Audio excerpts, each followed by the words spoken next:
She was 54 years old and 3 weeks out of a marriage that had lasted 29 years, and the only thing she owned outright was a 2011 Honda Accord with a cracked rear bumper, a storage unit in Sudbury full of boxes she hadn't opened, and $3,600 in a checking account that was supposed to represent nearly 3 decades of her life. Her name was Harriet Voss, and with most of that money already gone to a lawyer she couldn't really afford, she drove north on the Trans-Canada in early November with no particular destination, and ended up, somehow, outside a decommissioned post office and general store in a town called Lac Sauvage, Quebec, a place of 280 people on the northern edge of the Laurentians, listed for sale by the municipality at $300, because no one had wanted it in 11 years. The roof had 2 soft spots. The back wall had pulled away from the foundation by nearly 4 inches. The municipal clerk, a tired man named Gilles, who wore the same gray cardigan every day, told her the building would probably not survive another ice storm. But what nobody knew, including Harriet, was that inside the old postal cage at the back of the store, behind a false panel that hadn't been touched in 47 years, there was a tin box.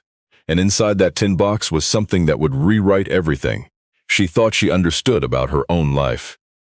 Before we go any further, if stories like this one stay with you, please subscribe to Epic Stories and tell us in the comments where you're watching from tonight.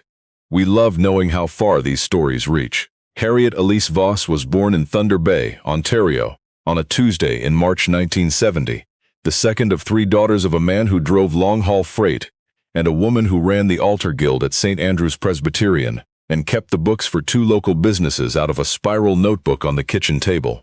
Her father was away more than he was home. Her mother, whose name was June, managed everything with a quietness that Harriet would not fully understand until she was in her 50s. She grew up in a brick bungalow on a street that backed onto a frozen creek every winter. She was the middle child, which meant she was also the invisible one. Not the eldest with responsibilities, not the youngest with charm. Just Harriet, the one who read too much, and stayed late after school to help teachers stack chairs, and was always the last one picked up from anywhere, because her mother had so much to manage and her father wasn't there to help. She went to Lakehead University for a degree in business administration. She met Kenneth Voss in her 2nd year, at a winter carnival bonfire somebody had built on the shore of Lake Superior. He was in engineering. He had a good laugh and big plans and a certainty about himself that Harriet, who had never been certain about anything, found irresistible. They married when she was 25. She had been accepted into a graduate program in library science at McGill. Kenneth had just been offered a position at a mining consultancy in Sudbury, and they agreed. Or rather, it was agreed in the way things get agreed when one person is more certain than the other, that she would go to Sudbury, that McGill could wait, that next year would be different. She worked at the Sudbury Public Library as a clerk for 2 years while Kenneth's career grew. Then their daughter Iris was born. Then their son Marcus. But wait, Marcus was on the forbidden list. Their son Mitchell. Then the years stacked themselves on top of one another the way years do when you are busy and distracted and telling yourself that the life you are actually living is only temporary, only a detour from the life you meant to live. Kenneth's consultancy became a firm. The firm became successful. They moved to a larger house in the south end of Sudbury, then to a new neighborhood where the driveways were wide and the garages held 2 cars. Harriet went back to work, part-time when Mitchell started school, then full-time when he finished high school, managing the administrative office of a dental practice. She was good at it. She was good at most things she turned her hand to, but it was not the thing she had meant to do. She kept her library science application in a folder in the bottom drawer of her desk, at home, for 11 years before she threw it out. She did not throw it out because she had given up. She threw it out because by then she had stopped looking at it. Kenneth told her about the divorce on a Sunday afternoon in September, which she would always remember because she had spent that morning making a turkey soup from scratch, and the kitchen still smelled like thyme and bay leaf when he came into the room, and sat down across from her at the kitchen table and said that he had been unhappy for a long time, and that he thought she had known. His name was not another woman. It was a version of himself he wanted to recover, something he said he had lost somewhere in the years of building the firm, and he needed to find it without her. He was sorry. He had made up his mind. Harriet turned to look at the pot of soup still simmering on the stove. She did not say anything for a very long time. Then she turned back and said, I need you to leave before dinner." He left. The house in Sudbury had been purchased largely from Kenneth's partnership buyout. 3 years earlier, was held in a joint trust that the lawyers described as equitable, but that felt, when the numbers were laid out on a table, like a definition of equitable that had been written by someone who had never been a woman who gave up a graduate program at 25. Harriet's retirement savings were modest. Kenneth's were not. She walked out of the lawyer's office in early October with $600, the accord, and the right to keep her personal belongings and a small collection of first-edition Canadian novels she had been assembling quietly for 30 years. She sat in the parking lot of the lawyer's office on Elm Street for a long time. Then she remembered something her mother had told her once, years ago. June had grown up in the Laurentians, in a small place her family had been from for 4 generations. After June died of a stroke in 2019, Harriet had inherited the one thing her mother had left: a half share in a tiny cabin on Lac Sauvage, the other half belonging to her Aunt Renee, who lived in Montreal and had not been up to the lake in over a decade. Harriet had paid her portion of the property taxes every year by e-transfer and had never once gone up there. She drove north the next morning. It was a long drive from Sudbury, 7 hours with a stop in North Bay, and she arrived in the dark. The cabin was small and cold, and the water had been shut off for the winter. But the wood stove still worked, and Harriet sat in front of it with her coat on and drank instant coffee from a tin mug her mother had kept in the cupboard above the sink. And for the first time in 3 weeks, she did not feel like she was falling.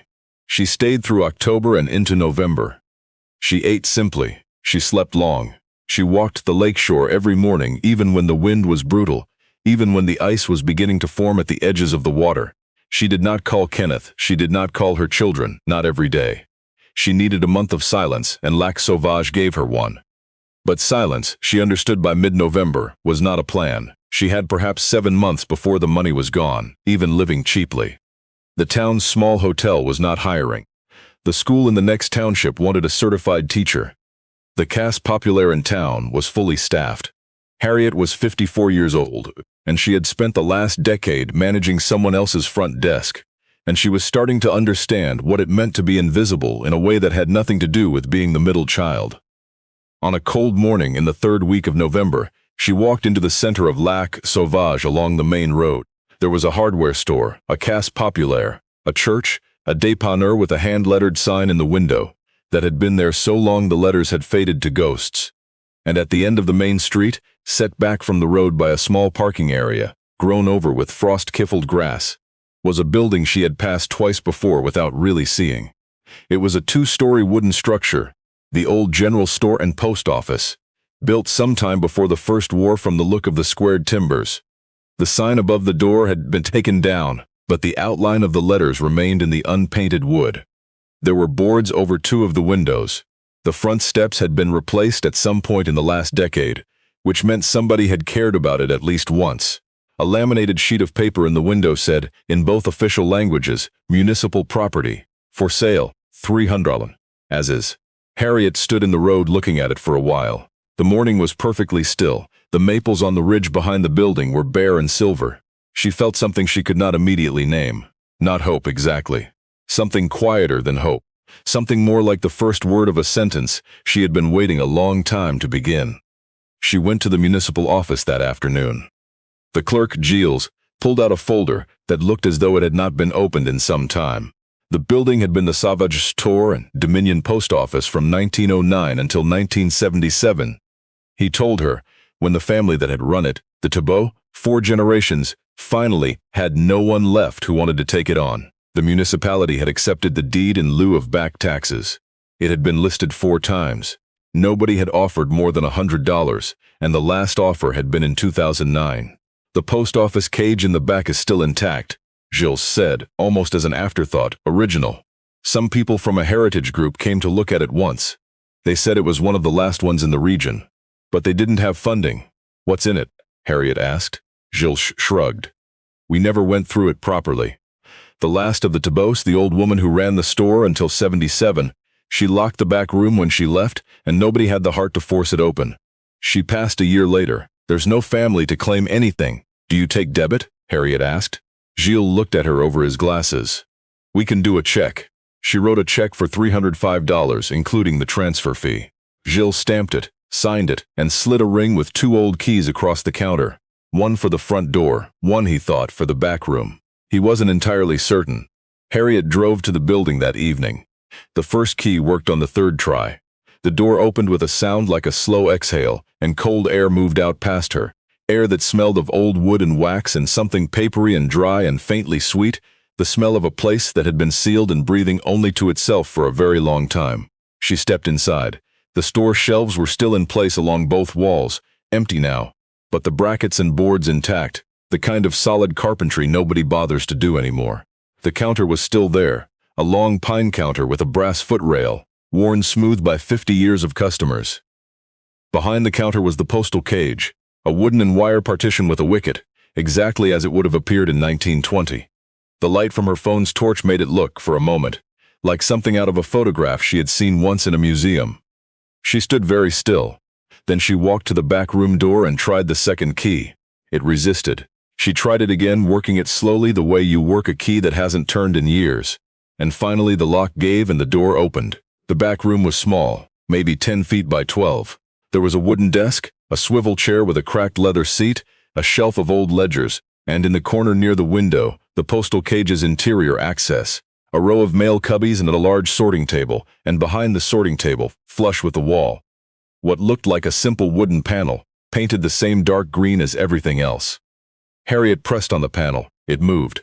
Behind it was a recess in the wall, roughly the size of a milk crate lined with tin. Inside the recess was a tin box, sealed with a hasp and a padlock that was not locked. The shackle was simply pushed closed but never snapped. She lifted it out. It was heavier than she expected. She set it on the sorting table. She opened it. Inside were letters. She didn't count them that first night. She sat down on the cold floor of the back room with her coat still on, and she read them by the light of her phone until the battery died, and then she sat in the dark for a while, before she got up and drove back to the cabin. She could not sleep. She lay in her mother's old bed under 2 wool blankets, and thought about the woman whose name appeared on almost every letter, not as the sender, but as the recipient. Cécile Thibault, the last one. The woman who had run this store and post office for 40 years, and had locked the door in 1977, and never gone back. The letters were from people who had passed through Lac Sauvage, people the town had sent out into the world and lost track of, and they had written back not to the post office, to Cécile, by name. Because Cécile Thibault, it turned out, had been the kind of person that a small town produces maybe once in a generation. The one who remembered everyone, the one who knew where you had gone, and why, the one who sent a money order inside a Christmas card when she knew you were struggling, who held packages for people who couldn't afford to miss delivery, who wrote references for young people applying to colleges in Quebec City and Montreal, who kept a jar behind the counter for families whose houses had burned, or whose fathers had been hurt in the bush. Harriet went back the next morning with a flashlight and a thermos of coffee. She counted the letters. There were 381 of them. She read them over the following 2 weeks, sitting at Cécile's old desk in her coat, the wood stove she'd found under a canvas in the corner burning the birch rounds. She'd split herself out back, 1 letter at a time. If you're still with us right now, please hit subscribe. What Harriet found in those letters is something we think about differently depending on where we are in our own lives. The first letter was dated June 1948. A young man named Alphonse wrote from a rooming house in Montreal. He had just started work at a printing company. He said he would not have made it through the winter of 1944 without the $20 Cécile had put in an envelope and given him before he went to look for work the first time. He said he had tried to pay it back twice and she had refused twice, and he was putting it in this letter now in the form of a money order, and she was not to return it. The money order was still inside the envelope, uncashed, folded under the letter. $20 from 1948. Harriet held that envelope for a long time. The second letter she read was from a woman named Thérèse, writing from a hospital in Hull in 1961. Thérèse had been a girl in Lac Sauvage in the 1940s. She wrote to tell Cécile that she had finished her nursing training and was starting on the maternity ward next month. She wrote that she had named her second daughter Cécile, and hoped that was all right. She wrote, "You were the only person who told me I was smart enough. I didn't believe you then. I believe you now." Harriet set that letter down on the sorting table. She looked at the wall of mail cubbies, most of them still labeled with names in old copperplate handwriting. She thought about the $20 in the uncashed money order. She thought about what it cost to tell a girl she was smart enough in a town in the 1940s, when nobody was saying that to girls from small towns. She thought about her own daughter Iris, who had called her 3 weeks ago and said, "Mom, why didn't you ever fight for yourself?" Harriet had not known what to say. She was starting to think she was only now beginning to learn. She hired a local man named Benoit, the caretaker for the church and 3 other properties on the main street, to help her assess the building. He was 67 years old and had grown up in Lac Sauvage and knew the building the way old people know old things, from the inside. He looked at the roof. He looked at the back wall. He said it would cost about $2,800 to make it sound and dry, and that he would do it for $400 if she agreed to let the Historical Society use the main room once a month. "Did you know Cécile Thibault?" Harriet asked him. Benoit's face changed. He was quiet for a moment. Then he said that his mother had worked at the store for 12 years before she married, and that when his father had been laid off at the mill, and they'd had nothing, Cécile had quietly opened a line of credit at the store that she never asked to be repaid. He said his family had eaten because of Cécile Thibault during the winter of 1962. He said his mother had tried to thank her every year until Cécile died, and Cécile had told her every year to stop. She'd say, "Pay it to somebody else, Monique. That's how it works." Harriet heard those words and put her hand flat on the counter to steady herself. Pay it to somebody else. That's how it works. She thought about the management job she had left at the library in 2009 because Iris had needed someone home in the afternoons, and how she had not once complained about it. She thought about the 3 sets of neighbors she had quietly driven to chemotherapy appointments for 2 years while Kenneth was at conferences. She thought about the $50 she had put in envelopes for the students at Mitchell's school, who couldn't afford the field trip to Ottawa, the ones she knew about because she helped with the school council books. She had done all of those things without thinking of them as anything in particular, without ever connecting them to a line that went backward or forward in time. She was starting to understand that the line had always been there.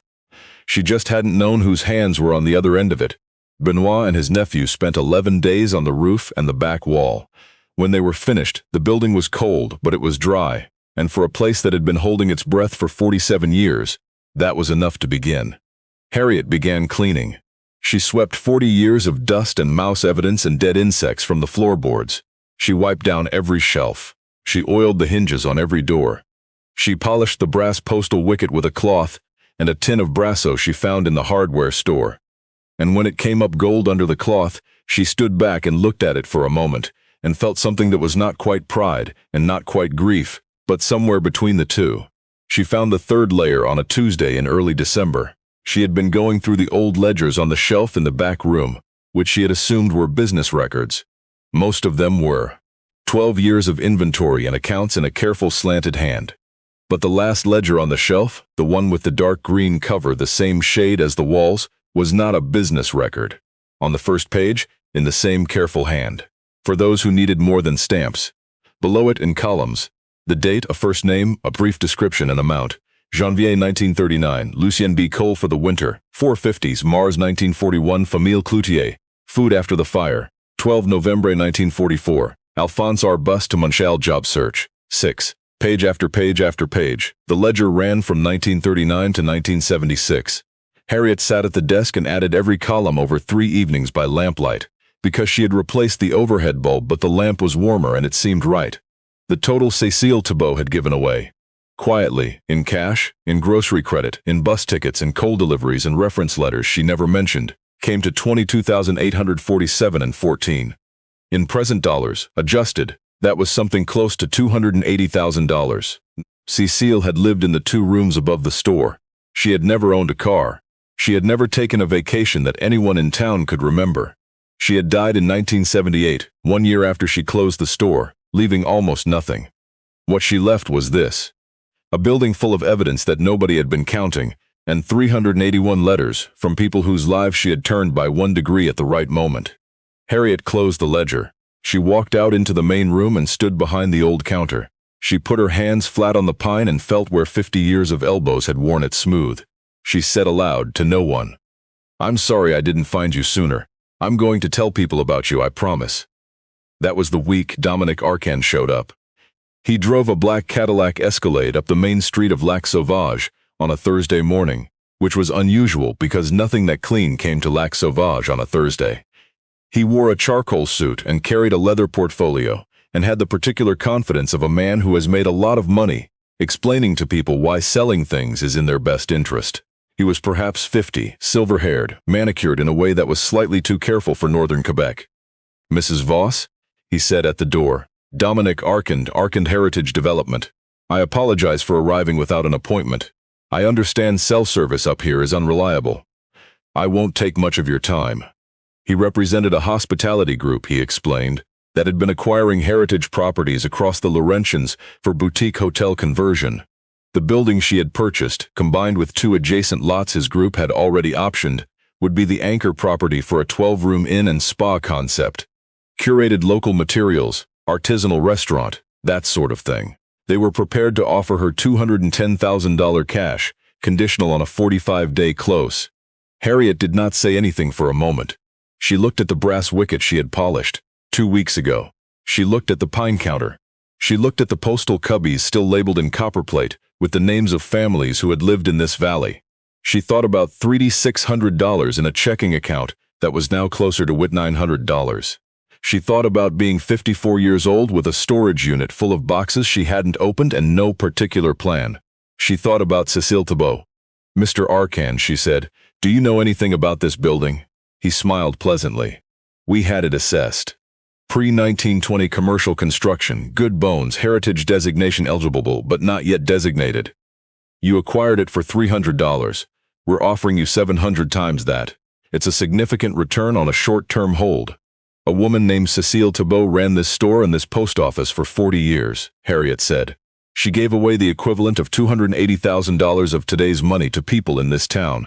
Coal, food, bus tickets, grocery credit, and she recorded every cent of it in a ledger she hid in the back room. There are 381 letters in a tin box from people whose lives she changed. She lived upstairs. She never had a car. She died with almost nothing, and this building is the only thing left that proves she existed." Dominic Arkand nodded slowly. "That's a remarkable story, genuinely. But stories don't pay property taxes. My offer is good for 10 days. He left a card. He drove away. The Escalade turned the corner and was gone, and Lac Sauvage went back to being very quiet. The 10 days were the hardest 10 days Harriet had lived through since the parking lot in Sudbury. She thought about the money every night. She did the math in every direction. She thought about Iris's question, "Why didn't you ever fight for yourself?" and wondered whether taking the money was fighting for herself, or whether it was something else she had not yet found a word for. She thought about whether Cécile would have sold. She thought that Cécile would probably have said it wasn't her building to sell, that she was only keeping it for someone else. On the 7th night she went back into the back room and opened a cardboard box she had not yet touched, the one that had been under the desk. Inside was a bundle of photographs held with a rubber band that had dried to brittleness and snapped when she touched it. She spread the photographs on the sorting table. They were pictures of the store, spanning decades. The exterior in what looked like the 1920s, a group of people on the front steps. The interior sometime in the 40s, 2 women behind the counter. Cécile? She recognized the name written on the back of one.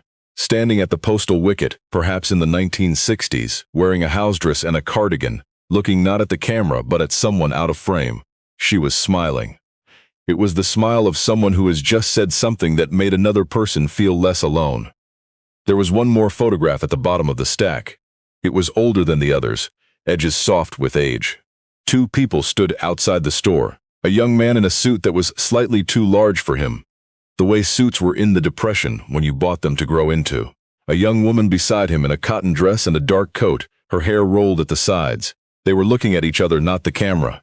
On the back in pencil, almost gone, Cécile A. Edouard, Automne, 1936. Harriet turned the photograph over and looked at it for a long time. Edouard. She had not found an Edouard in any of the letters. She had found no mention of a husband or a fiancé in any of the 381 letters. She went to the letters and went through them again, more carefully this time, looking for a name. She found it in letter 247 from a woman named Pauline, writing from Septils in 1969. Pauline had been a girl in Lac Sauvage in the 1930s. She wrote about many things before she came to it, almost in passing. I still think of the winter Edouard went to the logging camps and didn't come back. I don't know how you kept going, Cécile. I never asked. I should have asked. Harriet set the letter down. She did not know Edouard's last name. She did not know exactly what had happened. What she knew was this. In the autumn of 1936, a young woman had stood outside this building with a young man and laughed at something, and that something later was not in any record Harriet had found. And then Cécile had spent the next 40 years running the store in the post office, giving away what she had, recording every cent in a green ledger no one was ever meant to find, and writing nothing about herself. Harriet called Dominic Arcand on the morning of the 10th day. "Mr. Arcand," she said, "I've thought about it carefully and I'm not going to sell. I don't think this building is mine to sell." A pause. "Mrs. Voss, I want to make sure you understand that we won't be coming back with another offer." "I understand," she said. "You're making a very difficult financial situation considerably harder." "I know," she said. "Thank you for the offer. Goodbye." She put the phone down on the counter and stood there in the quiet of the main room and breathed. Then she got to work. She drove down to the municipality the following week and met with a heritage advisor from Rouen-Noranda who came up once a month.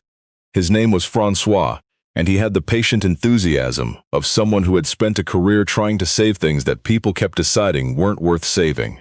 He listened to Harriet for 2 hours. At the end, he took off his reading glasses and said, "I can help you file for provincial heritage designation.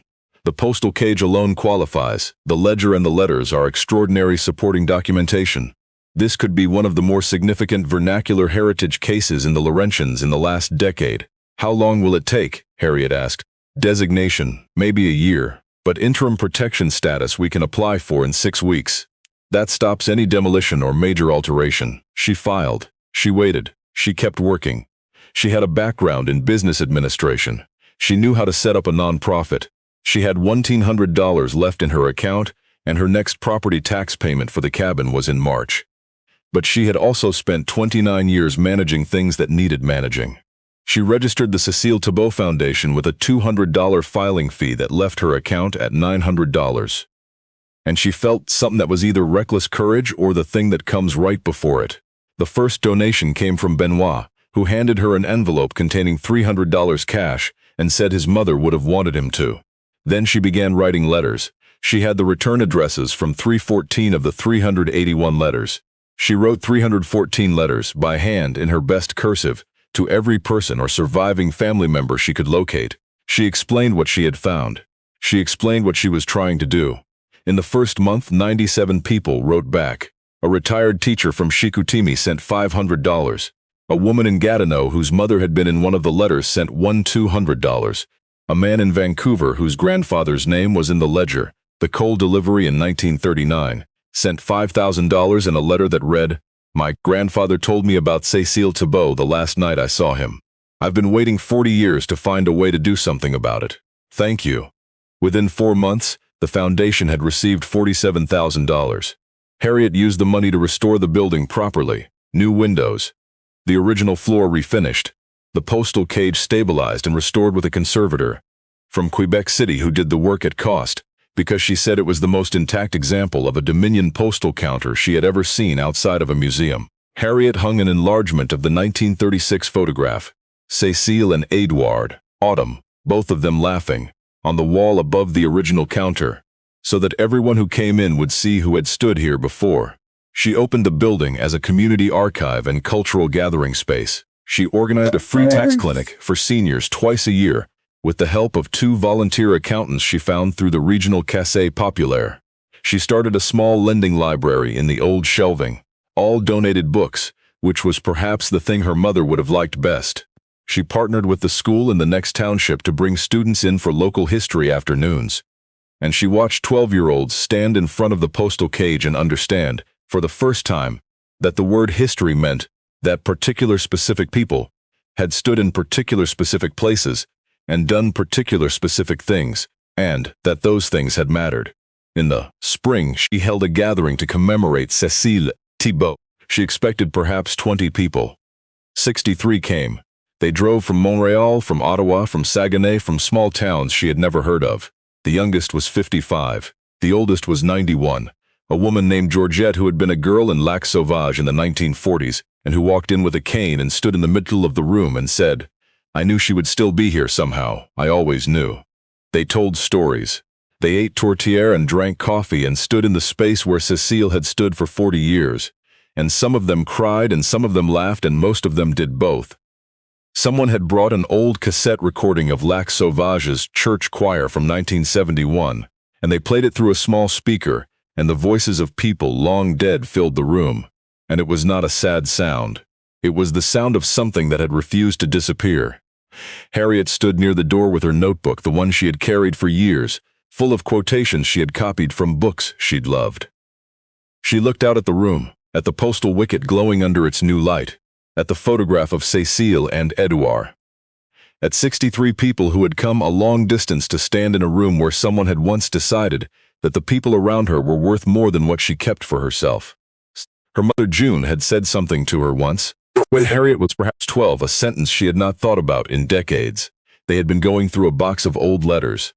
June's mother's letters, from relatives in the Laurentians, and June had said, "The people who hold communities together are never the ones history remembers." Harriet had been 12. She had not understood it. She understood it now. Harriet never went back to Sudbury except to clear the storage unit, which she did in April, in 2 trips in the Accord with the cracked bumper. She moved into the 2 rooms above the store that Cécile had lived in, which were small and needed work, but had 3 windows that faced the lake, and were perfectly quiet in the early morning. She kept the cabin on Lac Sauvage for visiting when her children came, or when she needed a few days of sitting by the water without answering anything. She never remarried.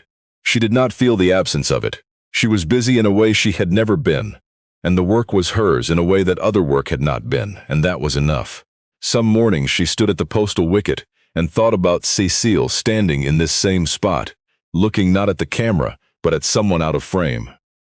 She thought about what it would have felt like to be that young, to have the thing she loved most taken without warning, and to decide that the answer was to open the store every morning anyway, to keep the jar behind the counter, to keep the ledger. She thought about Edouard, whose last name she never found, and about what it means to love someone and lose them and keep going, not in spite of it, but because of it, because you become the thing you are mourning, because the only way to carry it is to carry it forward.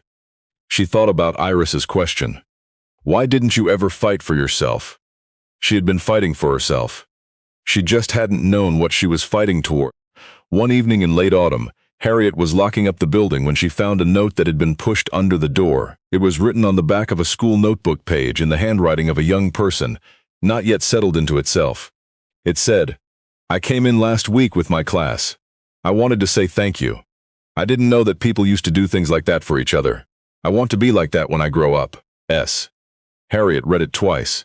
Then she folded it and put it in the ledger behind the last entry, in the space after April 1976 where Cécile had stopped writing. The circle does not close. It just keeps finding new hands. Cécile Thibault had loved a young man in the autumn of 1936 and lost him before the war. And she had spent the next 40 years of her life making sure that the town she lived in was a little less cold. One coal delivery at a time. One bus ticket at a time. One letter of reference at a time. Harriet Voss had loved a man for 29 years and lost him at 54, and she had spent the rest of her life making sure that one woman's habit of quiet giving was not quietly lost. Neither of them had expected to be remembered. Both of them were. If this story moved you, we'd love for you to subscribe to Epic Stories and share it with someone who might need to hear it tonight. And tell us in the comments, who was the person in your life who gave without counting?